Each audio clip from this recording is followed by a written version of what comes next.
I don't know when I stopped being myself. Maybe it was when I stopped giving my opinion about what we should eat at home, or when I accepted that my name was no longer on the bank accounts. Or perhaps it was the day my son, Robert, looked at me with boredom and said I didn't understand anything about the modern world. Now I'm here, sitting on the sidewalk of a street I don't know, in a country whose language I barely understand, without a single cent in my pockets, without my phone, without my documents. People walk past me as if I were invisible. Some look at me with pity. Others don't even turn their heads. I'm 67 years old, and I never imagined I would end up like this. 3 days ago, we were at the airport. Robert had insisted so much that we take this family trip. He said it was important for us to spend time together, that we hadn't all gone out in years. His wife, Patricia, was smiling all the time, but that smile never reached her eyes. I was excited. I thought my son was finally including me in his life, that maybe things between us would get better. How naive I was. The flight was long.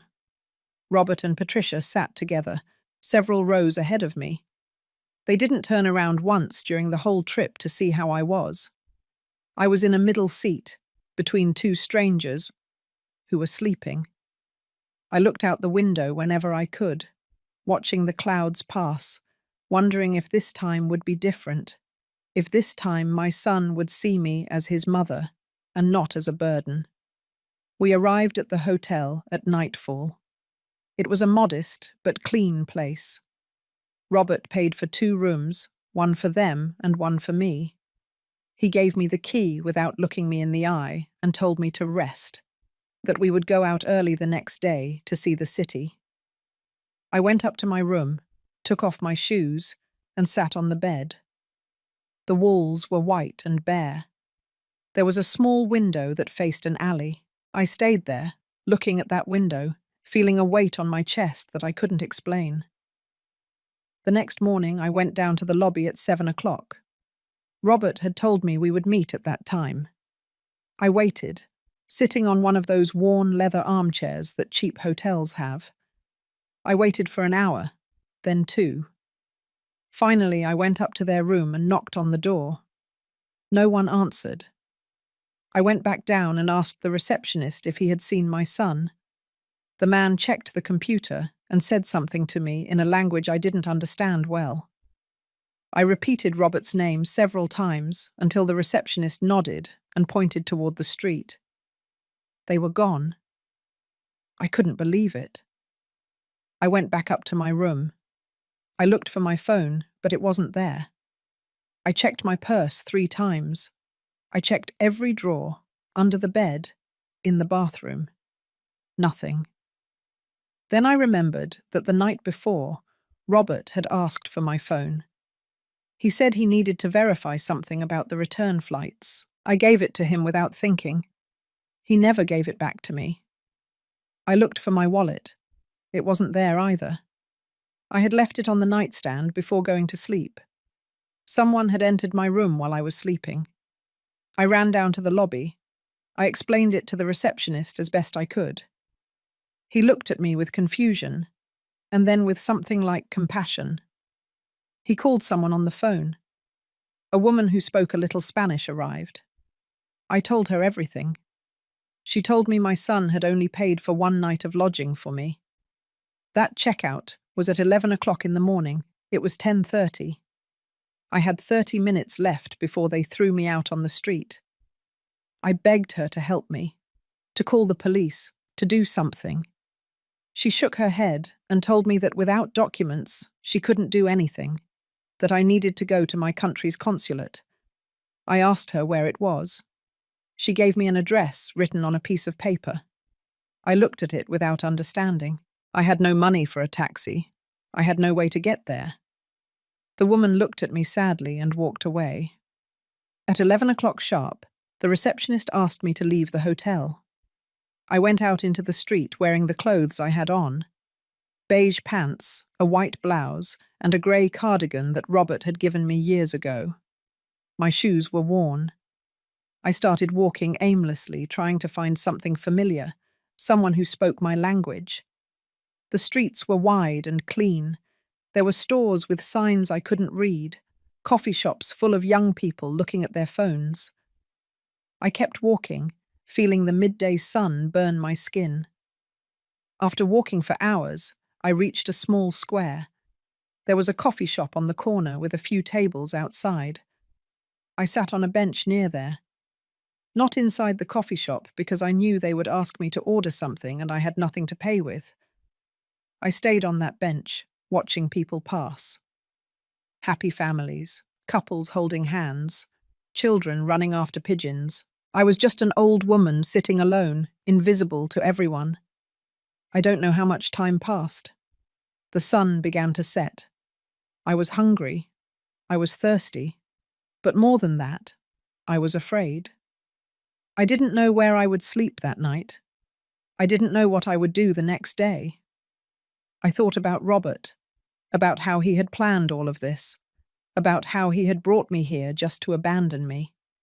And for the first time in many years, I felt something stronger than sadness. I felt rage, a deep, silent rage that ran through my entire body. But I also felt something else. I felt that maybe this was a sign, that maybe God was showing me something. I didn't know what, but something inside me was saying that I shouldn't give up, that there was still something to do, something to discover.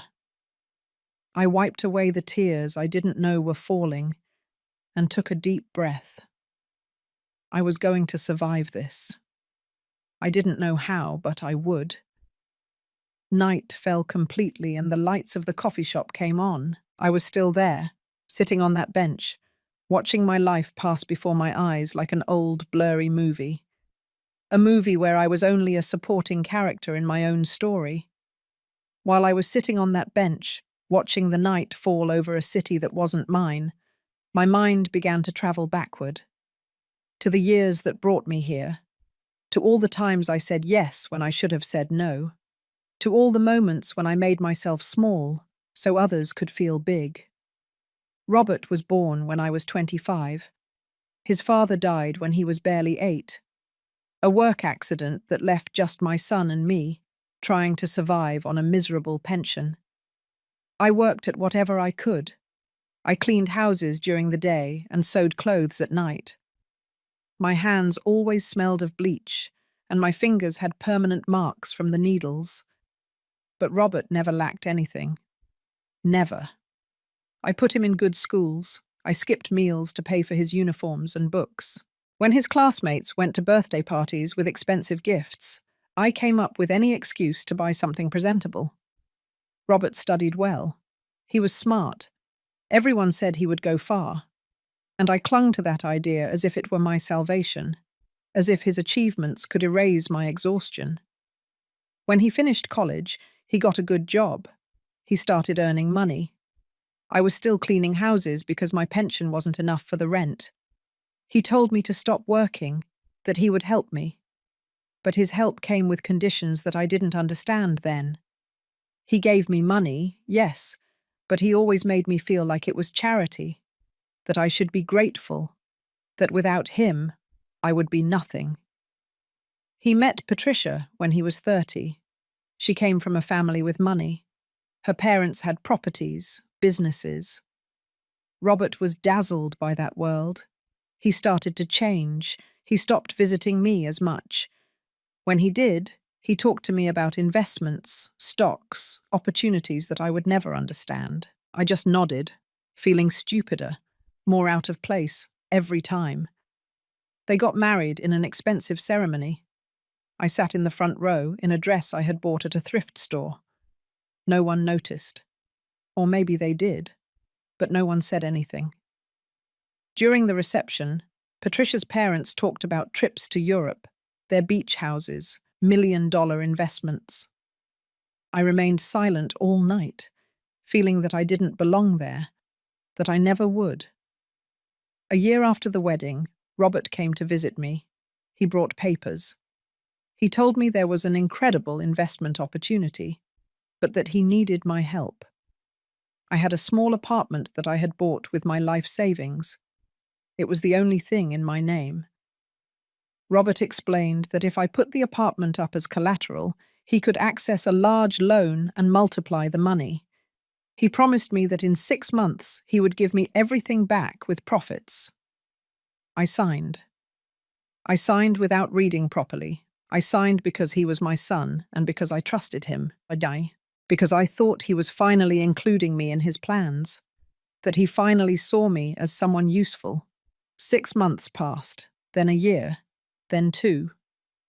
Every time I asked him about the apartment, Robert told me everything was under control, that the investment was maturing, that we would have results soon. Meanwhile, I kept paying rent. I was still living in a small room in an old building. Robert gave me some money every month, $500, sometimes $600. He told me that was all he could give me because his expenses were high. He and Patricia had moved to a big house in an exclusive neighborhood. They had 2 new cars. They traveled constantly. But for me, there was only $500 a month, and the promise that someday I would get my apartment back. Patricia never liked me. I knew it from the beginning. When they came to visit me, she sat on the edge of the chair, as if she was afraid of getting dirty. She checked her phone all the time. She sighed with annoyance every time I spoke. Robert always defended her. He said she was tired, that she had a lot of work, that I should understand her. I understood. I understood that I was surplus to their lives. 3 years ago, Robert told me he could no longer give me money every month, that his expenses had increased. He offered me a solution, to come live with them. They had a utility room at the back of the house, small, windowless, but it was something. I accepted because I had no other option. I sold my few pieces of furniture. I packed my clothes in 2 suitcases and moved into that dark, musty-smelling room. The rules came immediately. I couldn't use the kitchen when they were there. I couldn't have visitors. I couldn't make noise after 9 o'clock at night. I had to keep my room always closed because they were bothered by seeing my things.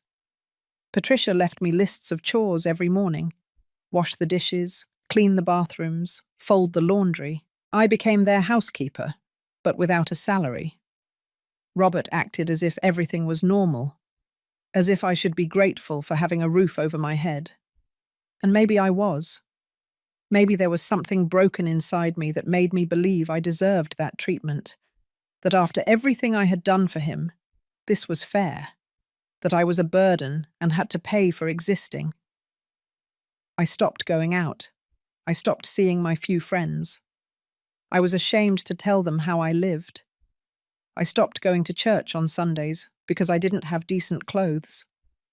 I became a ghost in that house. I walked the halls in silence. I ate the leftovers from the refrigerator.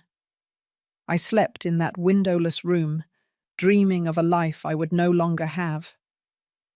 6 months ago, I heard Robert and Patricia talking in the living room. I was in the kitchen, washing the dinner dishes. They thought I couldn't hear them, but their voices carried through the thin walls. Patricia was saying that she couldn't stand having me there anymore, that I was a problem, that they needed that room for other things. Robert agreed with her. He said he had a plan, that they would get rid of me soon. I didn't understand what that meant then. I didn't want to understand it. I kept washing the dishes, feeling my hands tremble under the cold water. I couldn't sleep that night. I lay awake in the darkness of my room, staring at the ceiling, wondering when I had lost everything. My dignity, my autonomy, my right to exist without apologizing for it. 2 weeks later, Robert announced the trip.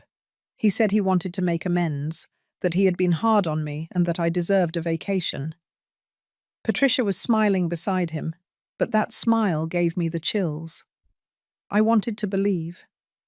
I wanted to believe that my son still loved me, that there was still something left of the boy I used to tell stories to before bed. That boy who hugged me and told me that when he grew up, he would buy me a huge house. Now I am here, abandoned in a foreign country, and I finally understand. The plan was always this: to bring me far away, to take everything from me, to leave me alone. And probably while I am sitting on this bench feeling the night cold chill my bones, Robert is back home, selling my apartment, taking the last thing I had left. The night grew colder. I was still sitting on that bench, hugging myself, trying to maintain some warmth. The lights of the coffee shop were still on, but there were fewer people inside now. A waiter came out to collect the cups from the outside tables and glanced at me. He didn't say anything. He simply finished his job and went back inside. My whole body ached. I hadn't eaten anything all day. My stomach was making noises that embarrassed me. I thought about going into the coffee shop and asking for a glass of water, but I didn't dare. I didn't want to be thrown out. I didn't want any more rejection that day, so I stayed there, watching the few people who were still walking through the square. That's when I saw her. A young girl, perhaps 20 years old, was standing on the opposite corner. She was wearing a light green dress and her long hair fell over her shoulders. But what caught my attention most was her face. She was crying. It wasn't quiet crying. It was a desperate crying, the kind that shakes your whole body. She looked at her phone, then looked around, and started crying again. Something inside me stirred. Despite my own pain, despite my own desperate situation, I couldn't ignore her. I got up from the bench. My legs were numb from sitting so long. I walked towards her slowly. When I was close, she looked at me with red, swollen eyes. I tried to speak to her in Spanish. I asked her if she was okay, if she needed help.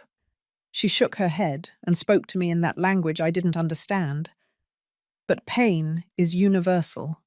You don't need words to recognize it. I made gestures with my hands, trying to communicate. I pointed to her phone. She held it up in front of me. The screen was cracked, completely shattered. It didn't work. The girl showed me a crumpled piece of paper she took from her purse. There was an address written on it. She pointed to the paper and then pointed around, as if to say she was lost, that she didn't know how to get to that place. I took the paper and looked at it. I didn't understand the language, but I recognized the name of a street. It was the same street I had seen written on several signs while walking aimlessly. I gestured for her to follow me. She hesitated for a moment, looking at me suspiciously. I was just an old, disheveled woman who had spent the whole day on the streets. I didn't look reliable, but maybe she saw something in my eyes. Maybe she saw that I was also broken. Maybe that's why she decided to follow me. We walked together through the empty streets. I was checking the signs, trying to get my bearings. My memory wasn't perfect, but something inside me was guiding me. The girl walked silently beside me. She wasn't crying anymore, but her breathing was still choppy. Every now and then she looked at me as if wondering if she had made the right decision to trust me.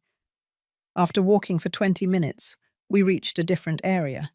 The houses here were bigger. The lawns were perfectly maintained. There were high fences and security cameras on every corner. I checked the house numbers, comparing them to the number written on the paper. The girl walked slower now, looking around as if she recognized the place. Finally, we arrived in front of a huge gate.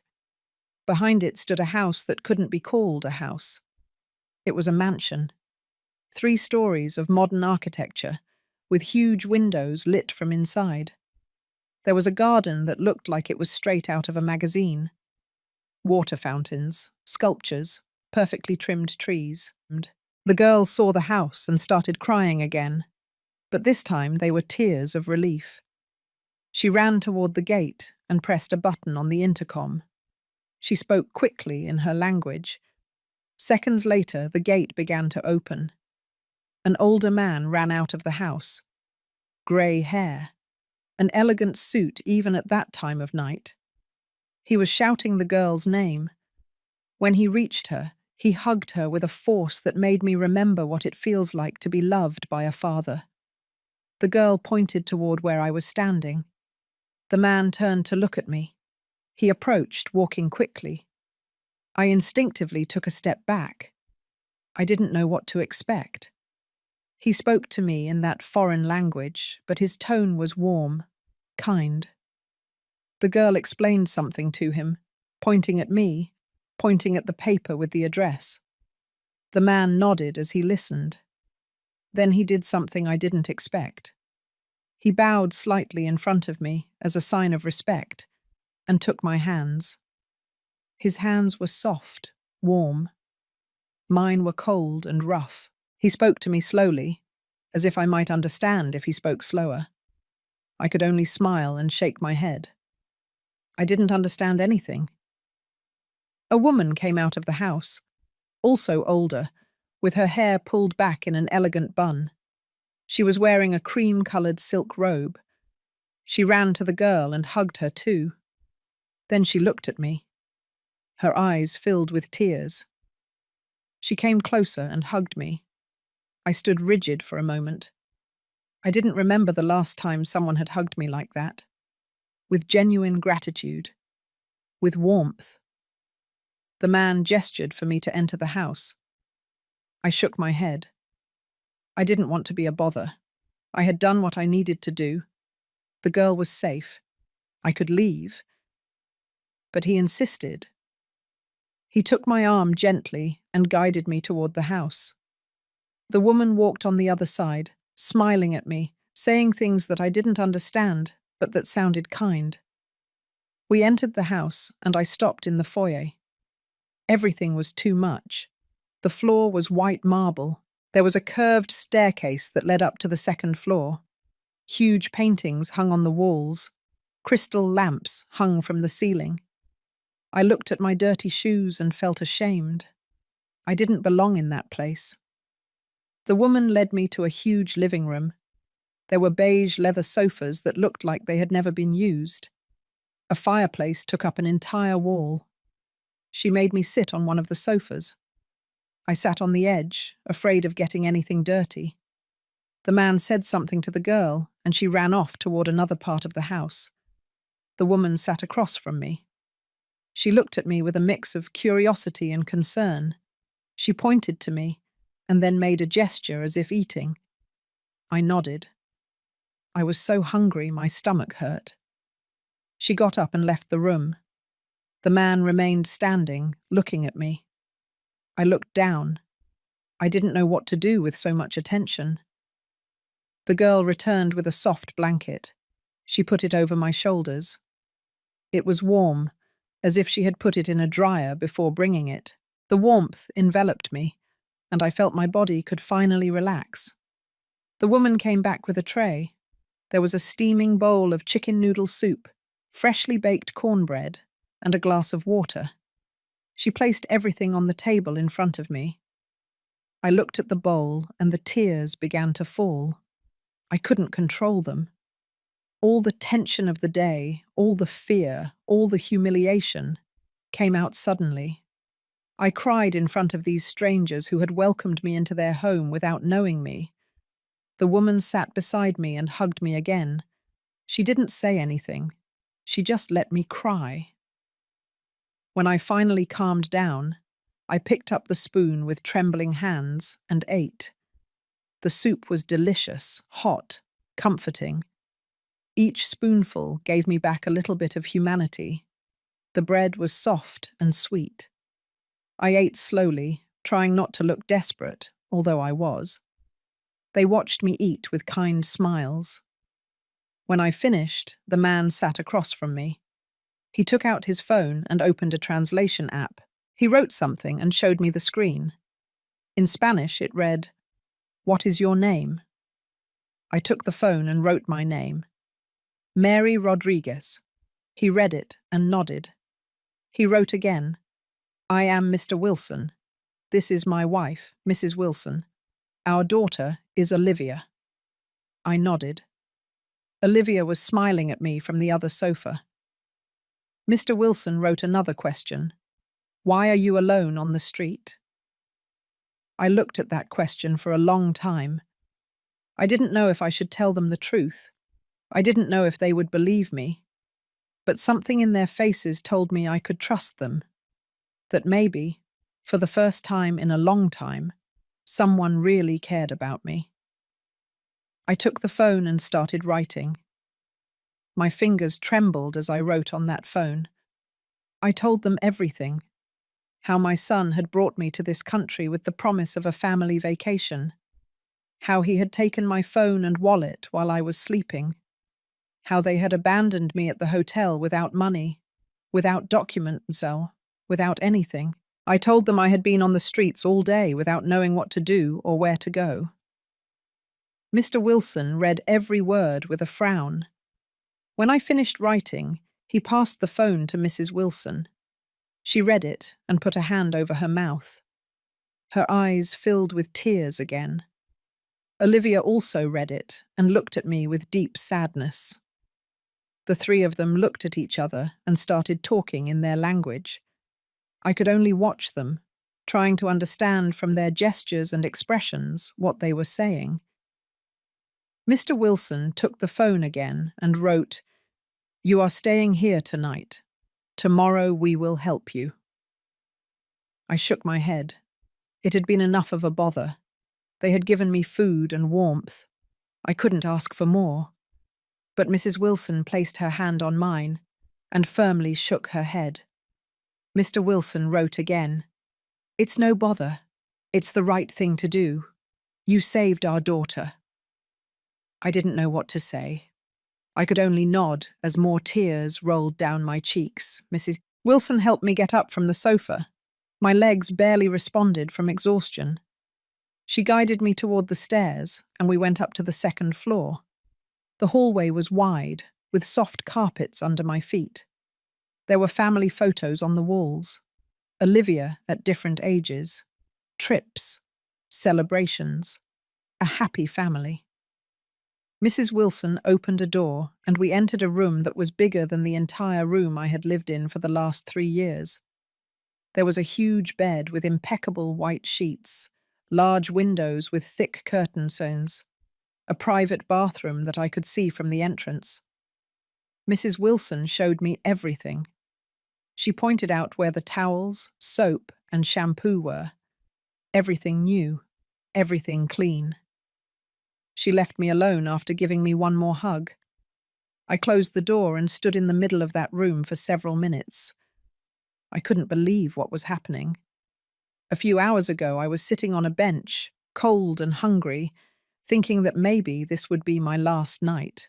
And now I was here, in this beautiful house, with people who treated me with more dignity than my own son had given me in years.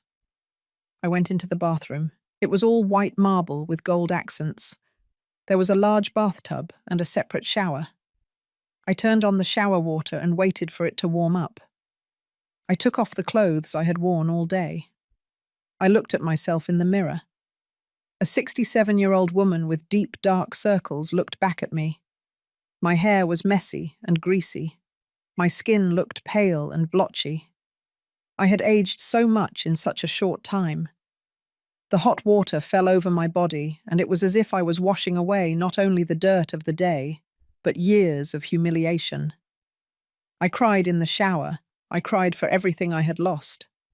For the mother I was and no longer recognized.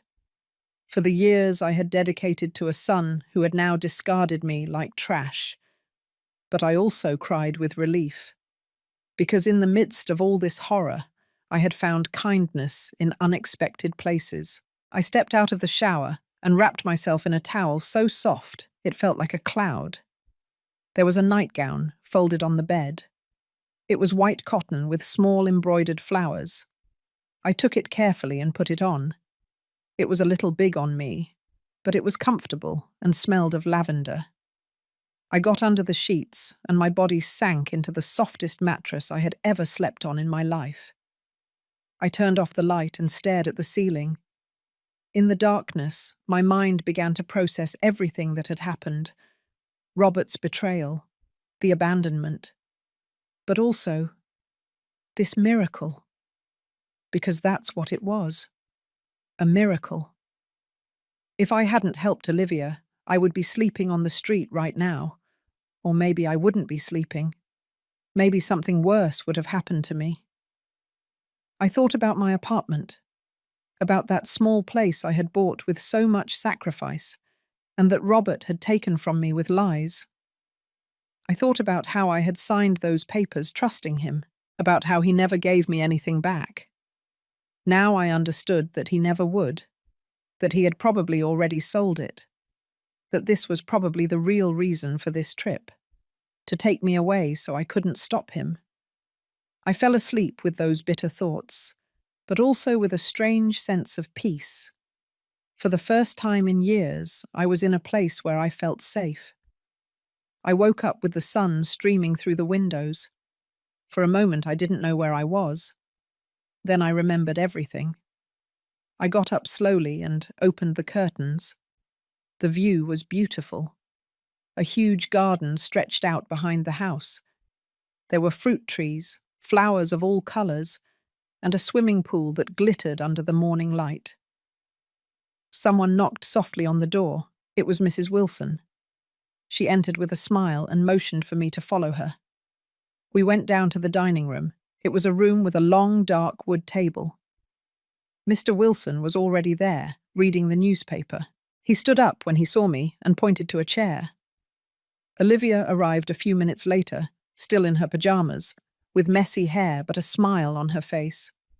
The table was full of food, freshly baked biscuits, fruit, juice, eggs, cheese. More food than I had seen together in months. Mrs. Wilson served me a plate and urged me to eat. I ate slowly, still feeling out of place, but also grateful.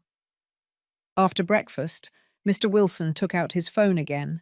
He wrote, "Today we are going to the consulate. You need new documents." I nodded. That was exactly what I needed. Without documents, I didn't exist. I couldn't travel, I couldn't ask for help, I couldn't do anything. Mr. Wilson wrote more. "I know people there. They will help you quickly."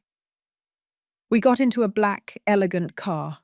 Mr. Wilson was driving, Mrs. Wilson was in the passenger seat, and I was in the back with Olivia. As we drove through the city, I looked out the window. Everything looked different in the daylight. The streets that had seemed threatening at night were now full of life. People walking, open stores, children going to school. We arrived at the consulate after 30 minutes. It was a large building with my country's flag waving at the entrance. Seeing that flag made me feel something strange, a mixture of relief and pain. Mr. Wilson accompanied me inside. He spoke to the receptionist in his language and then in basic Spanish. She told us to wait. It wasn't long before they called us. A middle-aged woman received us in her office. She spoke perfect Spanish. I told her my whole story. She listened, taking notes. When I finished, she sighed deeply and told me that cases like mine were more common than I thought. That many older adults were abandoned by their families in foreign countries. She asked me several questions. What was my full name? Where was I born?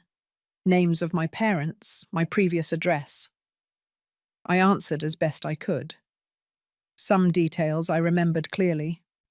Others were blurry. She told me they would do their best to issue a temporary document that would allow me to return home. Mr. Wilson intervened.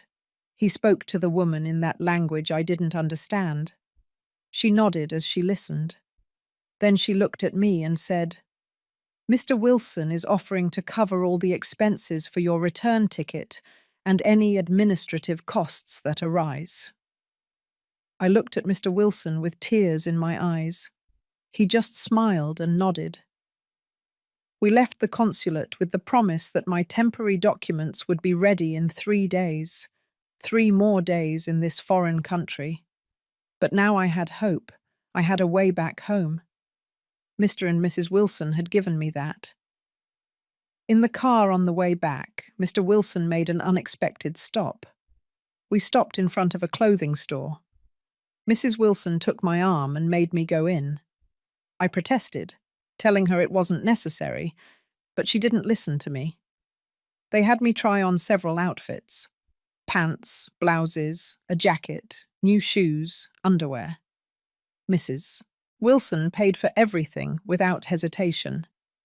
When we returned to the house, they took me to the same living room where I had been the night before. Mr. Wilson sat across from me with his phone. He wrote, "Tell me more about your son, about your house. I need to know everything." I hesitated. I didn't want to involve them any further. They had already done too much. But the way he looked at me told me this was important to him. So I told him everything. I told him about the apartment I had bought, how Robert had made me sign it as collateral, how he never gave it back to me. I told him about the 3 years living in that dark room, working as an unpaid servant. I told him every detail I remembered. Mr. Wilson wrote and wrote. He asked specific questions. He wanted dates, full names, exact addresses. I gave him all the information I could remember. When we finished, he put away his phone and looked at me with a serious expression. He wrote one last thing.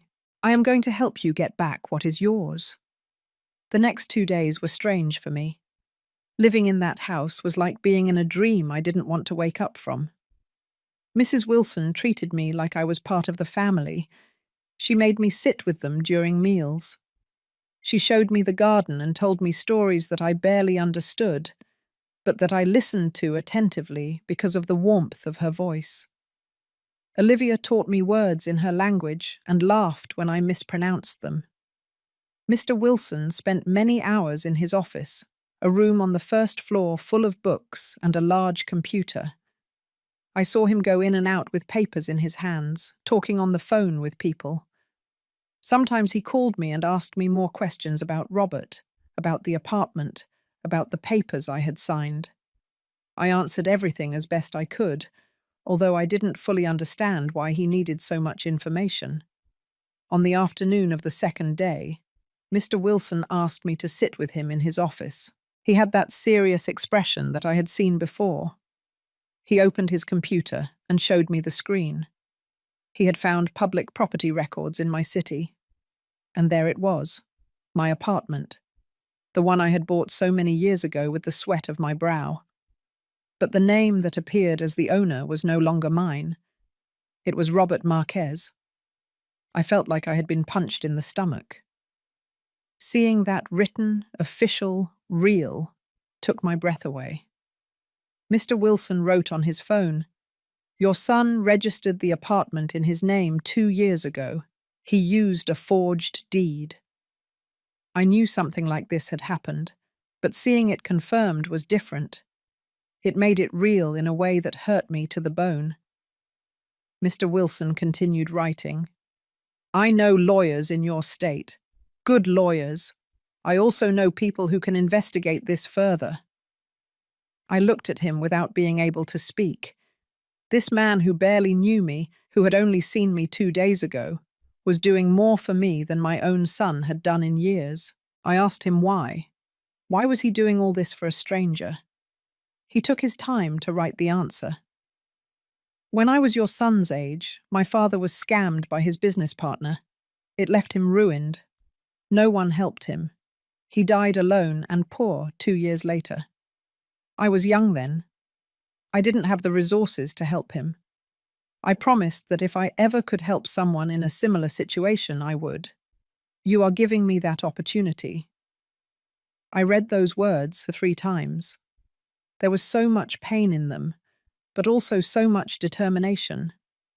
I understood then that Mr. Wilson wasn't helping me just out of kindness. He was helping me for his father, for that promise he had made. I was the opportunity to redeem something he couldn't do before, and I was going to accept that help with all my gratitude. That night, after dinner, Mr. Wilson made several calls. I was sitting in the living room, pretending to read a magazine, but actually listening to his voice on the phone. I didn't understand his words, but the tone was firm, confident. He spoke like someone who was used to being listened to, like someone with power. When he finished, he came and showed me his phone. He had written, "Tomorrow you pick up your documents, then we fly to your city. I'm going with you." I shook my head. I couldn't let him do that. He had already done too much. But he insisted. He wrote, "You need witnesses, you need support, and I need to make sure everything is resolved correctly." Mrs. Wilson appeared at that moment and put her hand on my shoulder.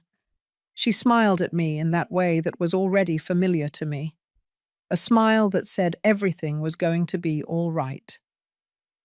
The next day we went to the consulate. The same woman as before greeted us with a smile. She handed me an envelope with my temporary document, a simple piece of paper that gave me back my identity. I held it in my hands and felt like I was recovering a piece of myself. She also gave me a copy of my birth certificate that they had requested from my country's records. Documents that proved who I was. Documents that Robert couldn't erase. Mr. Wilson bought the plane tickets right there from his phone. 2 seats for the next morning's flight. I kept thanking him, but the words felt insufficient. How do you thank someone who saved your life without knowing you? How do you thank someone who gave you back hope when you had nothing left? That night was my last in the Wilsons' house. Mrs. Wilson prepared a special dinner. They set the table with elegant tablecloths and fresh flowers in the center. Olivia came down in a pretty dress, and even I put on one of the new blouses Mrs. Wilson had bought me. We ate, and although I didn't understand everything they were saying, I laughed when they laughed. I felt like I was part of something, of a family, of a true family. After dinner, Mrs. Wilson took me aside. She handed me an envelope. I opened it, and there was money inside. New bills. I quickly counted. $2,000. I tried to give it back to her. It was too much. But she closed my hands over the envelope and shook her head. She wrote on Mr. Wilson's phone, which she always kept nearby, "So you can start over, so you never have to depend on anyone else." I couldn't sleep that night. I stayed awake staring at the ceiling of that beautiful room, thinking about everything that had happened. A week ago, I was a broken woman, living in a windowless room, serving my son's family as a voiceless maid. 4 days ago, I was abandoned in a foreign country, sitting on a bench without hope. And now I was here, with new documents, money in my purse, and a powerful man willing to help me get back what was mine. The next morning we got up early. Mrs. Wilson prepared breakfast, while Mr. Wilson loaded a small suitcase into the car. I only had the bag with the clothes Mrs. Wilson had bought me. It was all I had in the world, but it was more than I had had in a long time. Olivia came down still in her pajamas to say goodbye.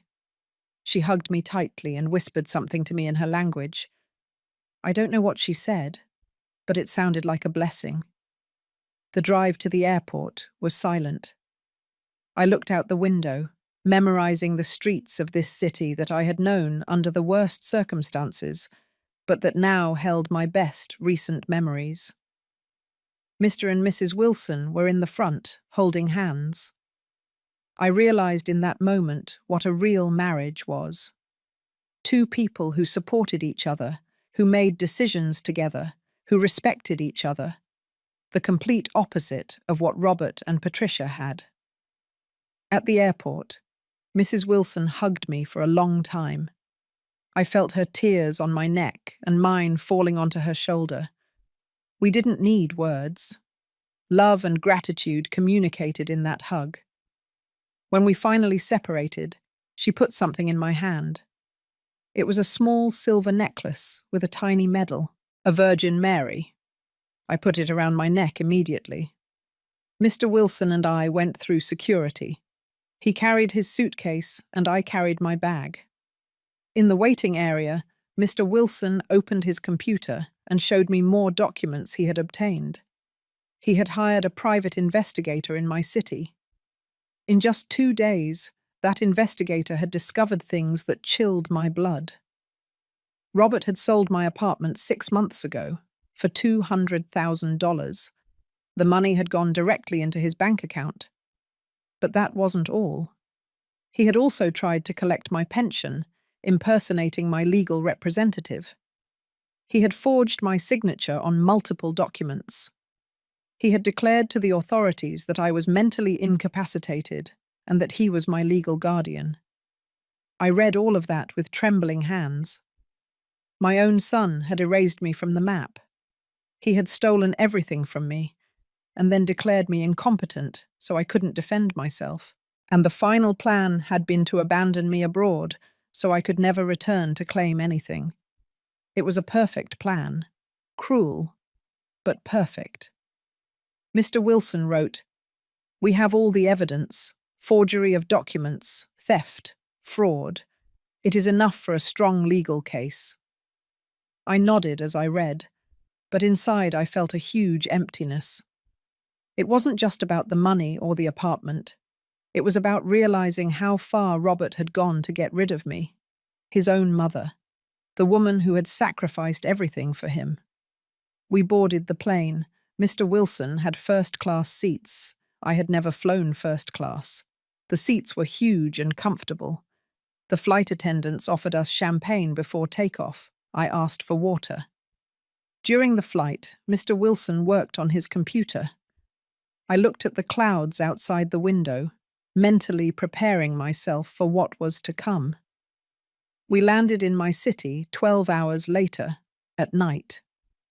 The airport looked the same as always, dirty, noisy, chaotic. But it was my chaos, my city, my country. I felt something strange upon stepping onto familiar ground, a mixture of relief and anxiety. I was home, but home was no longer what it had been. Mr. Wilson had reserved rooms in a hotel near downtown. It wasn't as luxurious as his house, but it was clean and comfortable.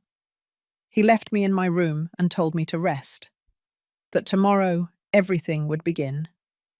I sat on the bed and looked around. A hotel room in my own city. A month ago, I was sleeping in a windowless room. A week ago, in a mansion. Today, in a hotel. My life had become a series of temporary rooms. But soon I would have something permanent. Something mine. I would get it back. I woke up early the next morning. I hadn't slept well. All night I kept thinking about what was coming, about having to face Robert, about having to see his face after what he had done to me. Mr. Wilson knocked on my door at 8 o'clock. We had breakfast in the hotel restaurant. Coffee, toast, fruit.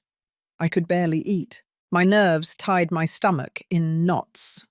After breakfast, the lawyer Mr. Wilson had hired arrived. His name was James Dixon. He was a man about 50 years old, with a grey suit and a worn leather briefcase. He had a serious, but not cold, look. He sat with us in the hotel lobby and spread several papers on the table. He explained everything he had discovered to me in clear Spanish. Robert had used a false power of attorney to register the apartment in his name. He had forged my signature on at least 5 different documents. The notary who had certified those documents was known to be corrupt. There were multiple complaints against him, but he was still working because he had political contacts. James showed me copies of the false documents.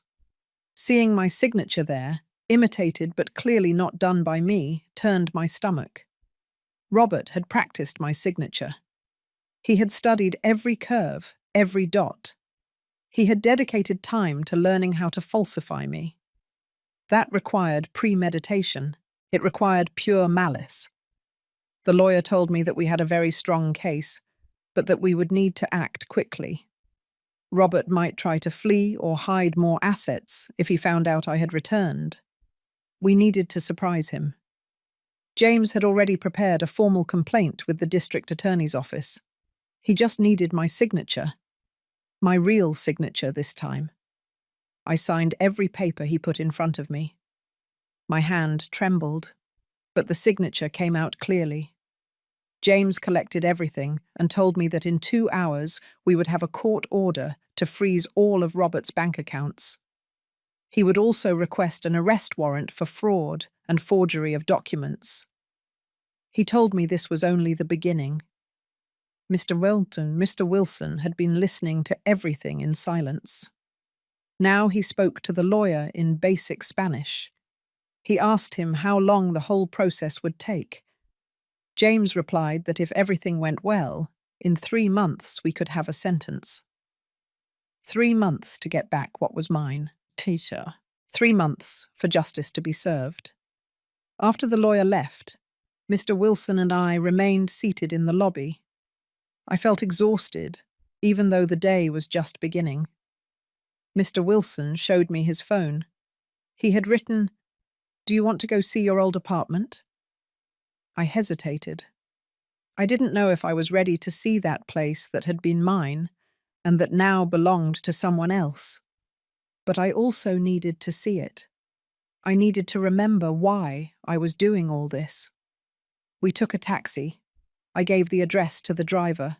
It was an old building in a middle-class neighborhood. Nothing luxurious, but it had been mine. I had bought it with the savings from 20 years of work. Every cent I had paid for it had come from my tired hands, from my sleepless nights, sewing clothes for other people.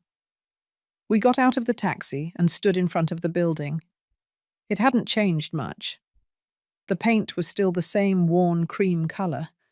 The balconies had the same rusty iron railings. I looked up at the 3rd floor, where my apartment was. The windows had new curtains. Someone else lived there now. We entered the building. The doorman was the same as always. Mr. Raymond, a 70-year-old man who had been working there since before I bought my apartment. He recognized me immediately. His eyes widened in surprise, and then with something like shame. He approached me slowly. He asked me where I had been. I told him it was a long story. He lowered his voice and told me he had seen when they came to empty my apartment, that Robert had brought a truck and taken all my furniture, my things, everything, that other people had come afterward to clean and paint, that a young couple who paid rent to Robert lived there now. I asked him if Robert came often. Mr. Raymond nodded. He said he came every beginning of the month to collect the rent, that he always arrived in his new car, well dressed as if he owned the world. I felt the rage rise in my throat. Robert was collecting rent from my apartment. He was getting rich from what was mine. I thanked Mr. Raymond for the information. He took my hand and told me he had always known that something wasn't right, that I wasn't the type of person who just abandons her things like that he was glad to see me back. His words gave me strength. At least someone in this building had noticed my absence. We went out into the street again. Mr. Wilson looked at me with a question in his eyes. I just nodded. I was ready for what was next. We walked until we found a coffee shop. We sat near the window. Mr. Wilson ordered 2 coffees. I watched the people walk by on the street. My people. My city. Everything felt familiar and strange at the same time. Mr. Wilson opened his computer. He showed me a plan he had designed. First, we would wait for the district attorney's office to execute the orders. That would happen today. Then, we would go directly to Robert's house, not to confront him yet, but to serve a legal notice. He wanted Robert to know that I had returned, that I knew everything, that I wouldn't give up. At 3 o'clock in the afternoon, James called us. Everything was ready. Robert's accounts had been frozen. The arrest warrant was issued, but it wouldn't be executed until we decided. The lawyer wanted to give Robert the opportunity to turn himself in voluntarily. He said that could work in our favor in court, show that he cooperated with justice. I wasn't sure I wanted to give him that opportunity. Robert hadn't given me any opportunity. But Mr. Wilson and James insisted. They said it was the smartest move, that it would make us look like the reasonable victims we were, that the judge would see that. I accepted, although every part of me wanted to see Robert arrested immediately. We arrived at Robert's house at sunset. That big house in the exclusive neighborhood where I had lived in a dark room for the last 3 years. Mr. Wilson parked the rented car in front of the gate. I stayed seated, looking at that house I knew so well. Every window, every tree in the yard, every stone on the driveway. Mr. Wilson got out of the car first. I followed him with trembling legs. We walked to the gate and Mr. Wilson pressed the intercom button. No one answered for a moment. Then I heard Patricia's voice. She sounded annoyed. She asked who it was. Mr. Wilson replied in basic Spanish that he had legal documents for Robert Marquez. There was a long silence. Then Robert's voice. He sounded tense.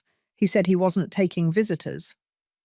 Mr. Wilson calmly replied that he could receive the documents now or wait for the police to come and deliver them formally. Another silence. Finally, the gate began to open. We walked along that path I had walked thousands of times, but now it was different. Now I was not going as the submissive mother who lived there out of charity. I was going as what I was. The owner of stolen property, a woman who had come to claim what was hers. The house door opened. Robert was there. He looked the same as always, tall, well-dressed, with that air of superiority he had always had. But when he saw me, his face changed. First surprise, then fear, then something like fury. He looked at me as if I were a ghost, as if I shouldn't be there. Patricia appeared behind him. She saw me too, and her mouth dropped open. Neither of them said anything for a moment. They just stood there, looking at me, trying to process that I had returned, that their perfect plan had failed, that the woman they had abandoned in a foreign country was standing in front of their door. Mr. Wilson broke the silence. He held out an envelope to Robert. My son took it with trembling hands. He opened it right there and started reading. I watched as his face grew paler and paler. When he finished reading, he looked me in the eye for the first time. And in that look, I saw everything. Guilt, fear, but also hatred. Hatred because I had ruined his plan. He tried to speak. He tried to say something. But Mr. Wilson raised his hand. He told him in slow Spanish to read the entire document before saying anything. That he had 24 hours to voluntarily present himself to the district attorney's office with his lawyer. That if he didn't, he would be arrested. That his accounts were already frozen. That the evidence of his fraud was irrefutable. Robert looked at me again. This time he tried to approach. He tried to say my name, but I took a step back. I didn't want him to touch me. I didn't want to hear his excuses. Mr. Wilson stood between us, protective. He told Robert that any communication from now on had to be through the lawyers. We turned around and walked back to the gate. I could feel Robert's eyes fixed on my back. I heard Patricia scream something from the door. I didn't understand what she said, but the tone was panic. The gate closed behind us and we got into the car. My hands were trembling so much I couldn't fasten my seatbelt. Mr. Wilson did it for me. As we drove away from that house, I allowed myself to feel. Everything I had been holding back for days came out suddenly. I cried. I cried like I hadn't cried in years. Mr. Wilson didn't say anything. He just drove in silence, letting me release all the pain. When I finally calmed down, he looked at me and nodded. He didn't need words. That gesture said it all. We were going to win this. I spent the whole night awake in my hotel room. Every time I closed my eyes, I saw Robert's face when he saw me standing in front of his door. That mixture of terror and rage. I knew the next few hours would be decisive. Robert would have to decide whether to turn himself in voluntarily or run away. Part of me hoped he would run away, that he would show his true cowardice. But another part wanted to see him face what he had done. At 7 o'clock in the morning, James called us. Robert had contacted a lawyer. He would present himself to the district attorney's office at 10 o'clock. I felt relief and disappointment at the same time. Relief because I wouldn't have to go through the drama of seeing him arrested. Disappointment because a part of me wanted exactly that. I wanted to see him handcuffed, humiliated, destroyed as he had destroyed me. Mr. Wilson and I arrived at the district attorney's office at 9:30. It was a grey, old building, with long hallways that smelled of wet paper and cheap disinfectant. James was already there, waiting for us with more papers in his briefcase. He explained how everything would work. There would be a preliminary hearing. The prosecutor would present the evidence. Robert would have an opportunity to testify. Afterward, the judge would decide if there was enough evidence to proceed with a formal trial. At 10 o'clock sharp, I saw Robert arrive. He was accompanied by an older man in a black suit. His lawyer, I assumed. Robert didn't look at me as he entered. He kept his eyes straight ahead, his jaw clenched. Patricia was not with him. She had probably stayed home, planning how to salvage what she could of her comfortable life. We entered a small room. There was a long table where the prosecutor sat, a thin man in his 40s with thick glasses. The judge was a middle-aged woman with short hair and an expression that gave nothing away. She instructed us where to sit. I sat on the left side with James and Mr. Wilson. Robert sat on the right with his lawyer. There were barely 10 feet between us, but it felt like an abyss. The prosecutor began to speak. He read the charges aloud. Forgery of documents, fraud, misappropriation, elder abuse. Each word fell like a hammer in the room. Robert remained motionless, looking at the table. His lawyer took notes constantly. Then the prosecutor presented the evidence. He showed the forged documents with my imitated signature. He showed the bank records that proved Robert had received $200,000 for the sale of my apartment. He showed the rental contracts he had signed afterward, collecting $1,000 a month from the new tenants. He showed the false declaration where he declared me mentally incompetent. Each piece of evidence was like a blow, not only for Robert, but for me too. Seeing everything exposed like that, in that cold room, made the level of betrayal real. It hadn't been a mistake. It hadn't been a misunderstanding. It had been a calculated plan, executed over years, to steal everything from me and then eliminate me from his life. The judge looked at each document carefully. She asked the prosecutor specific questions. When the documents had been forged, who the notary had been, if there were witnesses. The prosecutor answered everything with precision. They had a solid case. Anyone could see it. When the prosecutor finished, the judge turned to Robert. She asked him if he wanted to testify.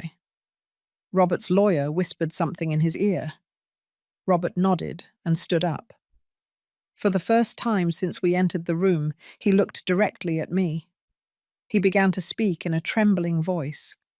He said it had all been a misunderstanding, that I had given him permission to sell the apartment, that I had signed all the documents voluntarily, that he was only looking after my interests because I could no longer do it alone, that the trip had been an accident, that he had returned to the hotel to look for me, but I was no longer there. Every word that came out of his mouth was a lie, a carefully constructed lie.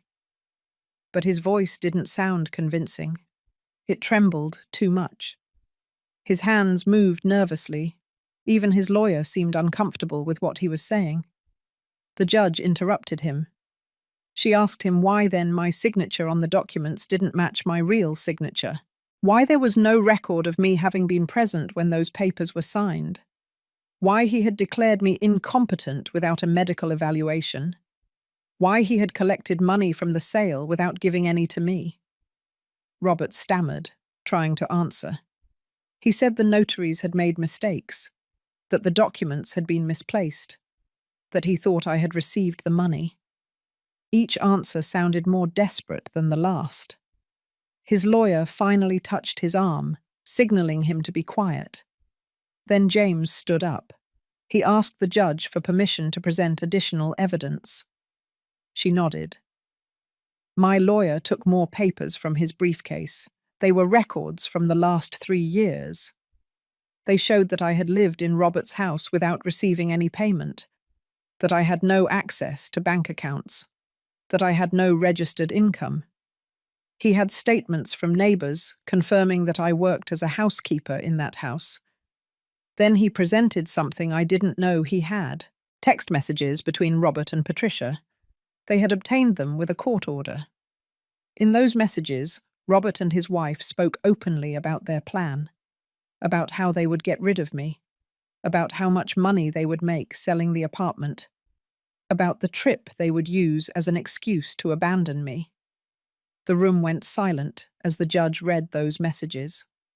I read them too from my seat.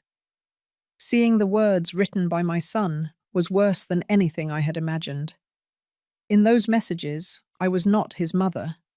I was a problem, an obstacle, something that had to be eliminated. In one of the messages, Robert wrote to Patricia, "In 2 weeks we're rid of her forever. No one will look for her. She has no friends. She has no family. She'll disappear, and no one will ask questions." Patricia replied, "It's about time. I can't stand having her in the house one more day." I felt like I couldn't breathe. Mr. Wilson put his hand on mine, squeezing it gently. James continued speaking, explaining how those messages proved premeditation, how they showed that the abandonment had not been accidental, how Robert had planned every detail of my disappearance. The judge looked up from the papers. She looked at Robert with a harsh expression. She asked him if he had anything to say about those messages. Robert opened his mouth, but no sound came out. His lawyer shook his head, clearly defeated. There was no possible defense against that evidence. Robert finally looked at me again. This time there were tears in his eyes. He started to speak, but no longer with the defensive tone from before. Now his voice sounded broken. He said my name. "Mom," he said. It was the first time he had called me that in years. He said he was sorry, that he had made a mistake, that he had been influenced by Patricia, that the money had changed him, that he never wanted to go that far. His words reached me as if from very far away. Part of me wanted to believe him. I wanted to believe that something was still left of the child I had raised. But he was no longer that child. He was a man who had stolen from me, who had abandoned me, who had planned my disappearance as one plans to throw away trash. I stood up from my chair. James looked at me surprised, but didn't stop me. I walked toward where Robert was. He looked at me with those teary eyes, waiting for forgiveness, compassion. I stopped in front of him. I looked him in the eyes for a long time. All the pain of the last years was concentrated in that moment. I spoke in a calm but firm voice.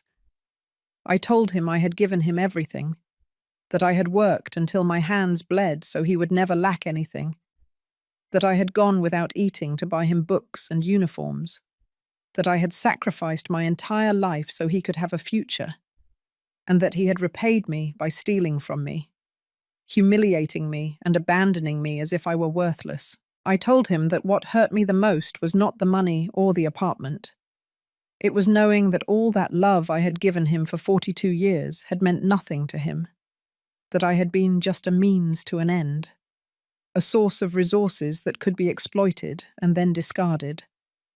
I told him he had had entire days to think about what he had done to me, days when I didn't know if I would survive, days when hunger and cold made me think that maybe it was easier to give up. But I had survived, not for him, but despite him, because I was worth more than he had ever made me feel. Robert was crying openly now. He tried to take my hand, but I pulled it away. I told him that what hurt the most was that I still loved him, that despite everything he had done to me, a part of me would always be his mother, and that I would have to live with that, with loving someone who had destroyed me. I told him I didn't expect him to understand, that he probably never would, but that I needed him to know that this wasn't just about money or property. It was about dignity. It was about justice. It was about teaching him that there are consequences when you destroy the people who love you. I turned around and returned to my seat. The room was completely silent. Even the judge seemed moved. Robert continued crying, his head in his hands. His lawyer whispered something to him, but he didn't seem to hear. The judge took a few minutes to review all the documents again. Then she spoke. She said there was more than enough evidence to proceed with a full trial, that the charges were serious and that premeditation was clearly demonstrated. She set a date for the trial in 2 months. Then she looked at Robert and told him he was released on conditional bail, but he could not leave the state and had to report to the authorities every week. We left the district attorney's office in silence. Mr. Wilson held my arm because my legs were shaking. James was satisfied. He said everything had gone better than expected, that my statement had been powerful, that the trial was practically won. But I didn't feel victory. I only felt a deep emptiness. I had faced my son. I had told him everything I needed to tell him, and now all that was left was to wait for justice to take its course. The next 2 months passed slow and heavy. Mr. Wilson had to return to his country for work matters, but he called me every 2 days to find out how everything was going. Mrs. Wilson also called, using translation apps, to ask me how I felt. Their long-distance support kept me standing when everything seemed too difficult. I stayed in the hotel, paying with the money Mrs. Wilson had given me. James visited me regularly to prepare me for the trial. He asked me questions. He taught me how to behave in front of the judge, what to say and what not to say. I memorized every instruction as if my life depended on it, because, in a way, it did. During those weeks, Robert tried to contact me several times. Calls I didn't answer. Messages I deleted without reading. He even came to the hotel one afternoon, but the receptionist stopped him before he could go up to my room. I didn't want to see him. Not until we were in front of the judge again. Finally, the day of the trial arrived. I woke up at 5 o'clock in the morning, even though the hearing wasn't until 10. I took a cold shower to wake myself up completely. I put on one of the outfits Mrs. Wilson had bought me, black pants and a cream-coloured blouse. Nothing ostentatious. I wanted to look like what I was. An older woman who had been a victim of abuse and was now seeking justice. James picked me up at 8 o'clock. In the car, he explained again how everything would be. The prosecutor would present the complete case. There would be witnesses, experts who would confirm the signatures were false. In the end, I would have to testify. That would be the most important part. My testimony could define the outcome of the trial. The courtroom was full when we arrived. There were people I didn't know. Journalists, James told me. The case had caught the attention of the media. A story of abandonment and family theft always interested the press. I tried not to look at them. I didn't want this to turn into a circus. Robert was already there with his lawyer. He looked haggard. He had lost weight. He had deep, dark circles under his eyes, and his suit looked wrinkled. Patricia was not with him. Apparently, she had filed for divorce as soon as the preliminary hearing began. The rat was abandoning the sinking ship. The judge entered, and we all stood up. It was the same judge from the preliminary hearing.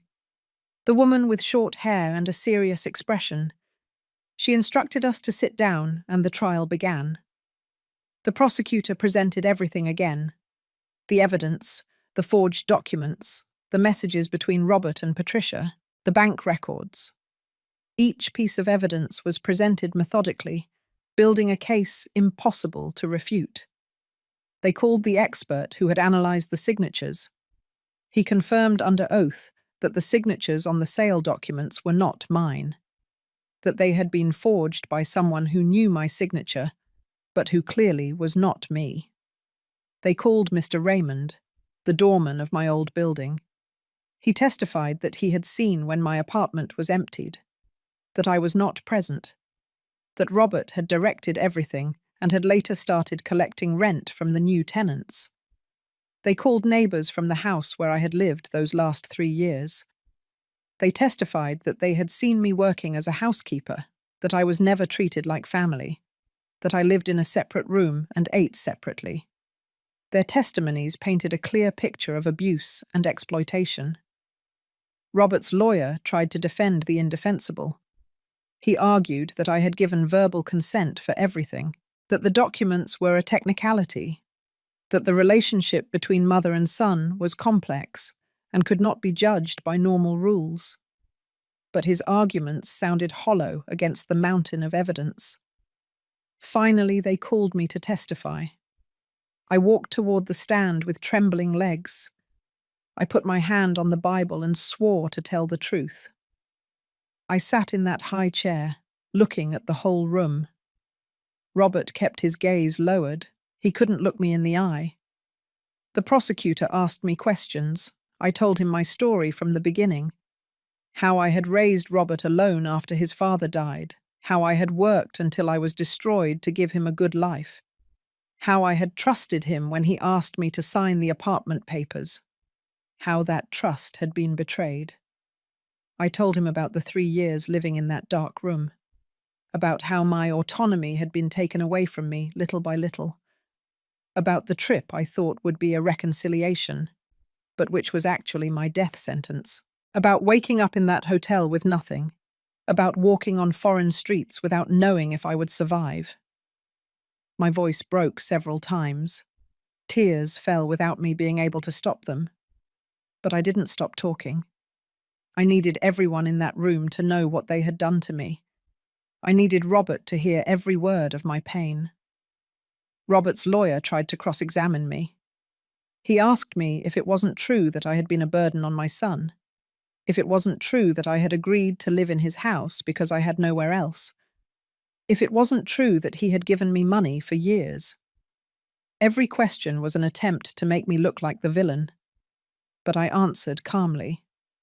I told him yes, I had lived in his house. But only after he took my apartment. I told him yes, he had given me money. But it was a fraction of what he had stolen from me. I told him that I was not a burden. I was a mother who had been stolen from and abused by her own son. When I finished testifying, there was a heavy silence in the room. I returned to my seat next to James. He nodded, satisfied. I had done well. The judge took a 2-hour recess to deliberate. We left the room. James bought me a coffee at the courthouse cafeteria. He told me everything had gone perfectly, that there was no way we could lose. I wanted to believe him, but years of disappointment had taught me not to expect anything. 2 hours later, we were called back. The judge already had her decision. We all sat in absolute silence. She began to read. She declared Robert Marquez guilty on all charges: forgery of documents, fraud, misappropriation, elder abuse. The sentence was harsh: 5 years in prison, immediate restitution of all appropriated assets, including the apartment or its equivalent value, payment of $200,000 in additional damages for the suffering caused, prohibition from approaching me for 10 years after serving his sentence, Robert collapsed upon hearing the sentence. His lawyer tried to comfort him, but he just cried with his head in his hands. I looked at that scene without feeling anything, neither joy nor sadness, just a strange emptiness. Justice had been served, but it didn't bring back the lost years. It didn't heal the deep wounds he had opened. We left the courthouse surrounded by journalists. James shielded me from the cameras and microphones. I didn't want to talk to anyone. I just wanted to leave there and process what had just happened. I had won, but the victory tasted bitter. 3 weeks after the sentencing, I received the money, $400,000 in total. The value of the apartment Robert had sold, plus the damages the judge had ordered. It was more money than I had seen in my entire life. But it didn't make me happy. It only reminded me of everything I had lost to get it. James helped me open a bank account in my name, only mine. No one else would have access. No one could steal from me again. I deposited the money and stared at the receipt for a long time. Those numbers on the paper represented years of pain, betrayal, and suffering, but they also represented freedom. For the first time in my life, I didn't depend on anyone. Mr. and Mrs. Wilson came to visit me 2 months after the trial. I received them in the small apartment I had rented in a quiet neighborhood. It wasn't luxurious, but it was mine. It had 2 bedrooms, large windows where the sun streamed in, and a kitchen where I could cook whatever I wanted whenever I wanted. Mrs. Wilson cried when she saw me. She hugged me for long minutes without saying anything. Mr. Wilson gave me flowers and a card written in Spanish with the help of a translator. It said he was proud of me, that I had shown more strength than many people half my age, that my story had inspired his own family to value their elders more. During their visit, we had coffee in my small living room. I told them about my new life, how I had started going to a support group for older adults who were victims of family abuse, how I had discovered that my story was not unique, that there were dozens of women like me, stolen from and abandoned by their own children.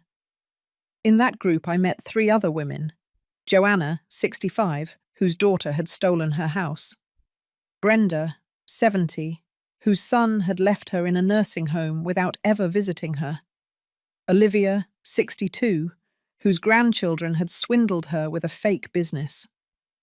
We all shared the same pain, the same betrayal, but also the same determination to rebuild ourselves.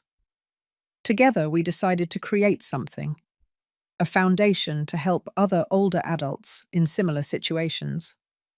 I contributed part of my money. They contributed their time and experience. We got a small office where we offered free legal advice, emotional support, and a safe space for people to tell their stories without being judged. Mr. Wilson offered to help with international contacts. He said cases of abandonment in foreign countries were more common than people thought, that we could create a support network that crossed borders. Mrs. Wilson donated money to the foundation and promised to visit us once a year to see how we were doing. We called it Dignity Rising. Every name represented what we were all looking for, not revenge, not pity, just the opportunity to rebuild our lives with the dignity our families had taken from us. The first few months were difficult. We attended to few people, but little by little the word spread. Older women and men arrived with heartbreaking stories, children who had emptied their bank accounts, grandchildren who had convinced them to sign papers they didn't understand, entire families who had erased them from their lives once they were no longer useful. To each one, we offered the same thing that had been offered to me: listening without judgment, legal support, a path toward justice, and above all, the certainty that they were not alone, that their pain was valid, that they deserved to be treated with respect, regardless of their age. 6 months after the sentencing, Robert wrote me a letter from prison. I received it but didn't open it for 2 weeks. When I finally did, I found 5 pages of apologies. He said he had had time to reflect, that he understood the magnitude of what he had done, that if he could go back in time, he would change everything. I read the letter once, then I put it away in a drawer. I didn't tear it up or throw it away. I simply put it away. Maybe someday I would have the strength to forgive him. Maybe not. But that decision I would make in my own time, on my own terms. I no longer lived to the rhythm that others set for me. I decided not to answer the letter. Silence was my answer. Robert would have 5 years in prison to think about what he had done. I would use that time to build something that mattered, to help others, to give meaning to my pain. A year after the trial, I sold the rights to the apartment that had been returned to me. I didn't want to go back to that place full of bitter memories. With that money, I bought a small house on the outskirts of the city. It had a garden where I planted flowers and vegetables. Every morning I got up early to water them and watch them grow. It was my way of remembering that I was also growing again. The foundation was prospering. We already had 10 volunteers and had helped over 50 people recover what had been stolen from them. Some cases were small, others as big as mine. But every victory, regardless of its size, was celebrated. Every person who recovered their dignity was a reminder of why we were doing this. Mr. and Mrs. Wilson visited me every 6 months. Olivia came once and spent a week with me. She helped me paint the foundation's walls and organize files. She told me she was studying social work now, that she wanted to dedicate her life to helping others, that I had inspired her. Her words filled me with a pride I had never felt with Robert. At 68 years old, I had built a life I never imagined possible. It wasn't the life I had planned when I was young. It wasn't the life I dreamed of when I raised my son. It was something completely different. It was a life born of pain, but molded by strength. A life where I mattered, where my voice was heard, where my decisions were respected. Every night, before sleeping, I sat on my porch and looked at the stars. I thought about the entire journey, from that cold bench in a foreign country to this warm porch at my own house. The journey had been brutal. It had broken me in ways I was still discovering. But it had also taught me something fundamental, that it is never too late to start over, that dignity is not something others give you, it is something you claim, that true love does not humiliate or destroy, it builds and frees, and that sometimes the families you find along the way are more valuable than the families you were born into. My story did not end with a hug of reconciliation with my son. It did not end with mutual forgiveness and tears of joy. It ended with me sitting on my porch in my own house, living by my own rules. And that, I discovered, was enough. More than enough. It was everything.